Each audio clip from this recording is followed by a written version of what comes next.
안녕하세요. 오늘 저희와 함께 살펴볼 주제는 정말 전 세계를 뒤흔들었다고 해도 과언이 아닌 애니메이션이죠.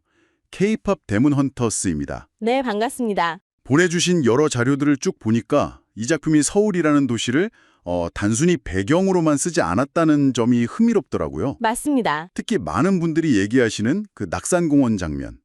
여기 숨겨진 의미는 뭔지, 또 이 작품이 어떻게 이렇게까지 폭발적인 인기를 얻었는지 좀 깊이 파고들어 보려고 합니다. 네, 좋습니다. 이게 단순한 배경이 아니라 거의 살아 숨쉬는 캐릭터처럼 서울을 다룬다고 하던데, 심지어 팬들이 직접 그 장소를 찾아가는 성지순례까지 한다고 하니 와, 진짜 대단한 것 같아요. 네, 그렇죠. 사실 글로벌 콘텐츠에서 서울이 어떻게 그려지느냐, 이 문제는 늘 관심이 가는 지점인데요. K-pop 데몬 헌터스는 그 방식이 기존과는 좀 확연히 달랐어요. 서울의 어떤 문화적인 깊이, 그리고 지금의 그 역동성, 이런 걸 아주 독창적으로 엮어냈다는 평가가 많습니다. 오, 오늘 자료들 보면서 그 특별함이 어디서 왔는지 같이 한번 이야기 나눠보면 좋을 것 같습니다. 좋습니다. 그럼 바로 본론으로 들어가 볼까요? K-pop 데몬 헌터스에서 서울이 단순 배경 이상이다, 이렇게 말씀하셨는데 구체적으로 어떤 의미일까요? 그냥 유명한 장소 보여주는 거랑은 좀 다른 건가요? 네, 그렇습니다. 작품을 보면 서울의 상징적인 랜드마크들을 정말 적극적으로 써요. 아, 랜드마크요? 네, 뭐 예를 들면 코엑스 K-pop 스퀘어에 그 엄청 큰 3D 전광판 있잖아요. 네네, 알죠. 그거라든지 N서울 타워, 아니면 또 고즈넉한 북촌 한옥마을, 심지어 한강 다리 위를 막 지하철 지나가는 그런 풍경까지. 그리고 오늘 저희가 좀 자세히 볼 낙산공원도 빼놓을 수 없고요. 아, 그 위지소울 자료에서도 나오지만 이런 장소들이 진짜 서울에 있다는 거, 그 사실 자체가 관객들한테는 엄청난 몰입감을 주는 거죠. 아, 그냥 애니메이션 속 세상이 아니라 저기 내가 아는 곳인데? 혹은 가볼 수 있는 곳인데? 하는 그런 현실감을 준다는 거예요. 아, 그래서 팬들이 직접 그 장소 찾아가서 막 인증차 찍고 그런 성지 순례가 하나의 문화처럼 된 거군요. 네, 맞아요. 그 위지소울 자료 보니까 코엑스 광장이나 낙산공원 야경 포인트가 거의 팬들 필수 방문 코스가 됐다고 하던데? 네. 와, 이게 그냥 애니메이션 보고 끝나는 게 아니라 현실의 어떤 여정으로 이어진다는 거잖아요. 그 힘이 참 대단하네요. 바로 그겁니다. 근데 단순히 그냥 유명한 장소 쭉 보여주고 끝, 이게 아니고요. 한국의 문화, 그 정체성을 아주 세심하게 녹여냈다는 점이 더 중요해요. 세심하게요? 네. 그 TOIMG 분석에도 나오지만 예를 들어 식탁에 올라온 반찬들, 아니면 길거리 간판 디자인, 이런 아주 사소해 보이는 디테일 하나하나까지 전부 한국적인 정서, 한국적인 풍경을 담으려고 엄청 노력했다는 거죠. 와. 로스앤젤레스 타임즈 평가처럼 옛날 몇몇 컨텐츠들처럼 그냥 한국을 이국적인 배경 이런 식으로 그냥 소비하는 게 아니라 여기가 바로 한국, 서울이다. 이걸 아주 분명하게 좀 자부심 있게 보여준다는 거예요. 듣고 보니까 진짜 그러네요. 특히 그 위키백과 자료에도 있던데 사자 보이스의 Your Idol 퍼포먼스 장면 생각나요. 아, 네네. 검은색 한복이란 전통 갓을 현대적으로 싹 바꿔서 저승사자 이미지를 딱 보여주는데, 와, 그 비주얼이 진짜 강렬했죠? 그냥 아이돌 옷이 아니라 한국적인 이야기가 담겨 있었잖아요. 정확히 보셨습니다. 바로 그런 것들이 다 보여서 작품 속 서울은 그냥 장소가 아니라 감정과 의미가 있는, 살아있는 도시가 되는 거예요. 현실 랜드마크로 몰입감 주고, 팬들의 성지순례랑 이어지고, 일상적인 디테일에 정체성 담고, 또 전통이랑 현대 K-팝 문화를 막 자연스럽게 섞고, 네. 이 모든 게 어우러지니까 한국 시청자는 물론이고 전 세계 시청자들한테도 서울이 단순 배경이 아니라 이야기의 진짜 중요한 등장인물처럼 느껴지게 되는 거죠. 서울이 하나의 캐릭터 같다. 이 말씀이 정말 확 와닿는데요. 그럼 여러 인상적인 장소들 중에서도 왜 특별히 낙산공원 장면에 주목을 해야 할까요?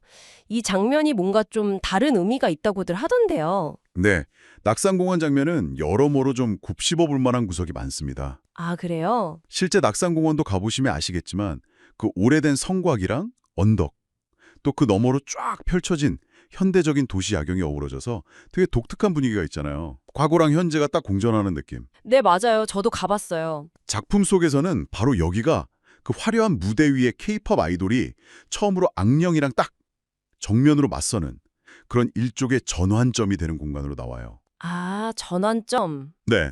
그러니까 빛나는 스포트라이트 뒤에 감춰진 또 다른 세계. 이 작품 주제를 시각적으로 확 압축해서 보여주는 그런 무대인 거죠. 듣고 보니까 아이돌이 그냥 스타가 아니라 도시를 지키는 헌터로 그 정체성이 변하는 상징적인 곳이다. 이런 말씀이시네요. 네, 그렇죠. 삼곽이라는 것도 되게 의미심장하게 쓴 것 같아요. 원래는 보호하는 건데 여기서는 오히려 뭔가 위협이 들어오는 경계선처럼 오, 맞아요. 예리하시네요. 성곽 주명이 갑자기 막 붉게 변하면서 불길한 기운 퍼지는 그런 연출이 있었잖아요. 네, 맞습니다. 성곽이 원래는 도시를 외부의 적으로부터 지키는 경계선 방어선이죠. 그렇죠. 근데 작품에서는 그 성곽 조명을 붉은색으로 막 깜빡이게 하면서 그 전통적인 보호의 이미지를 확 뒤집어 버려요. 오히려 위협받는 경계, 뚫릴 수 있는 경계라는 긴장감을 최고조로 끌어올리는 거죠.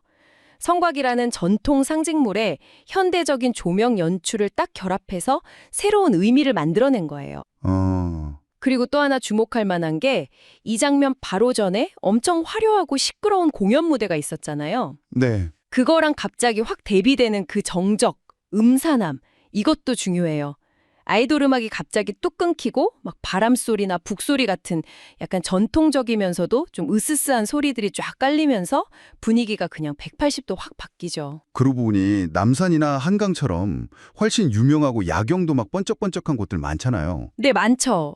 근데 굳이 낙산공원을 이 중요한 장면에 쓴 거는 뭔가 제작진의 특별한 계산이 있었을 것 같다는 생각도 드네요. 어떤 의도였을까요? 좋은 질문입니다. 바로 그 점이 제작진이 참 영리했다 이렇게 볼 수 있는 지점인데요. 오, 낙산공원도 물론 아름답지만 남산타워나 한강처럼 뭐랄까 너무 관광 엽서 이미지로 소비되진 않았잖아요. 아, 그렇죠. 약간 덜 알려진 느낌이 있죠. 네. 그러면서도 서울성곽이라는 아주 강력한 역사적이고 전통적인 상징성은 또 품고 있고요. 아마 제작진은 너무 익숙하고 좀 뻔한 서울 이미지는 피하면서도 K-팝이라는 현대적인 소재랑 딱 부딪혔을 때 극적인 긴장감을 만들 수 있는 곳, 서울의 어떤 숨겨져 있는 전통적 심장부 같은 곳을 보여주고 싶었던 게 아닐까? 그렇게 해석할 수 있어요. 너무 대놓고 드러내지 않으면서도 한국적인 색깔을 강하게 보여줄 수 있는 딱 그런 최적의 장소였던 거죠. 아하, 팬들 사이에서도 이 장면이야말로 진짜 서울이 배경이 아니라 캐릭터 같다는 얘기가 많이 나온다고 하니까 제작진 의도가 정말 제대로 먹힌 거네요. 네, 그런 셈이죠. 실제로 이 장면 때문에 밤에 성곽길 따라서 낙산공원 가는 성지순례가 엄청 늘었고 그 붉은 조명 아래서 찍은 사진들이 SNS에서 막 유행하고 그랬다면서요. 재밌네요. 맞습니다. 정리하자면 낙산공원 장면은 서사적으로는 그냥 아이돌에서 초월적인 헌터로 각성하는 변신의 공간. 네. 시각적으로는 성곽이랑 빛, 어둠 이걸 대비시켜서 보호와 위협의 경계선을 아슬아슬하게 보여주는 긴장감의 무대. 네. 문화적으로는 서울의 오랜 역사, 성곽과 현대적인 삶, 야경, 케이팝이 딱 만나서 충돌하고 융합하는 상징적 교차점. 와. 그리고 이 모든 게 팬들한테는 작품 세계를 현실에서 직접 느껴보는 성지순례라는 특별한 경험까지 주면서 아주 여러 겹의 의미를 만들어내는 거죠. 네. 낙산공원 장면이 왜 그렇게 중요하고 또 다층적인 의미를 갖는지 이제 좀 확실히 알겠습니다. 그 의미가 참 흥미로운데요. 그러면 구체적으로 어떻게 이런 복합적인 의미랑 강렬한 인상을 시청자들한테 효과적으로 전달했을까요? 연출 기법적으로 좀 더 파고들면 재밌을 것 같아요. 카메라는 어땠나요? 좋은 지적이십니다. 구체적인 연출 기법들을 보면 그 의도가 더 분명해지는데요. 카메라 앵글부터 보면 우선 성곽이랑 서울 야경 전체를 넓게 잡는 롱샷 있잖아요. 네. 이걸 써서 이 위협이 그냥 누구 한 명이 아니라 도시 전체를 향한 거다라는 스케일을 딱 보여줘요.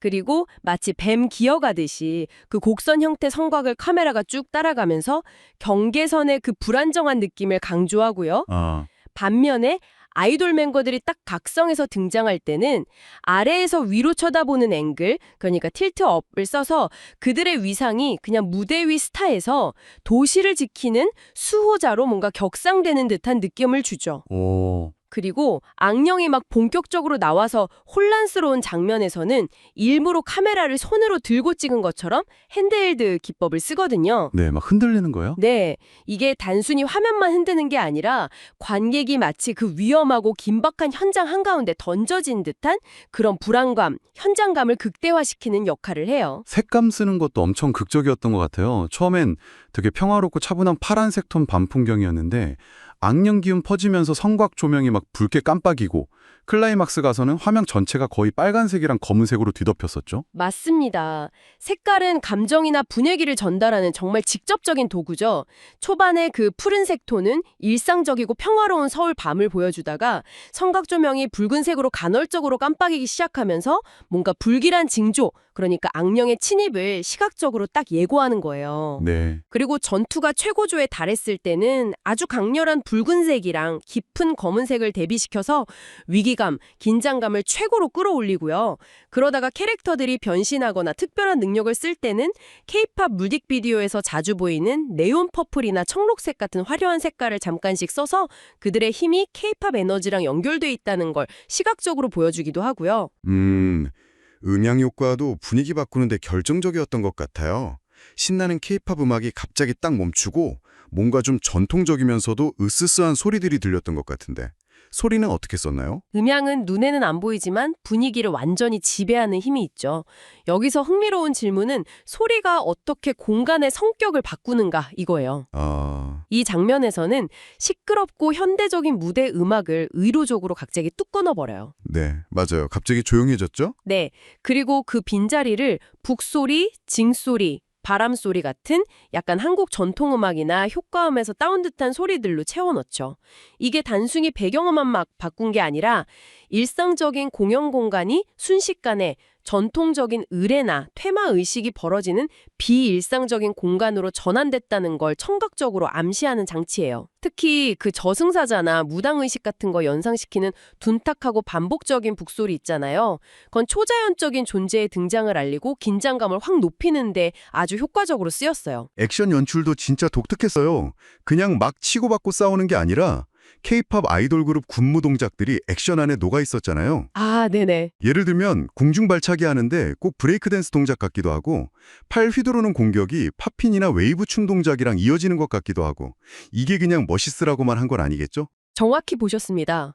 그거야말로 이 작품의 핵심 콘셉트, 그러니까 K-팝 퍼포먼스는 악령 퇴치 의식이라는 메시지를 시각적으로 가장 명확하게 보여주는 장치예요. 아하. 아이돌 춤 동작 하나하나가 그냥 안무가 아니라 악령을 제압하는 힘을 가진 어떤 주문이나 몸짓처럼 기능하는 거죠. 와, 그렇구나. 여기에 더해서 한국 전통 설화에서 재앙의 징조로 나오는 붉은 달을 배경에 띄운다거나 캐릭터들 의상에 검은 가시나 한복 디테일을 현대적인 무대 의상이랑 결합시킨 점, 네. 그리고 싸우는 캐릭터들 뒤로 길게 그림자가 드리워지는데 그게 성곽 그림자거든요. 마치 보이지 않는 전통적인 수호의 힘이 함께하는 듯한 그런 암시. 이런 상징적인 디테일들이 아주 촘촘하게 들어가서 장면의 의미랑 깊이를 더해주는 거예요. 와, 진짜 카메라 앵글부터 색감, 사운드, 액션 연출, 상징적인 디테일까지 어느 하나 그냥 쓴 게 없네요. 그렇죠. 결국 이 모든 연출 요소들이 다 합쳐져서 낙산공원 장면이 서울은 현대도시인 동시에 신화적이고 전통적인 힘이 살아 숨쉬는 공간이다 라는 작품 전체의 핵심 주제를 아주 강렬하고 압축적으로 보여주는 그야말로 하이라이트가 된 거군요. 네, 맞습니다.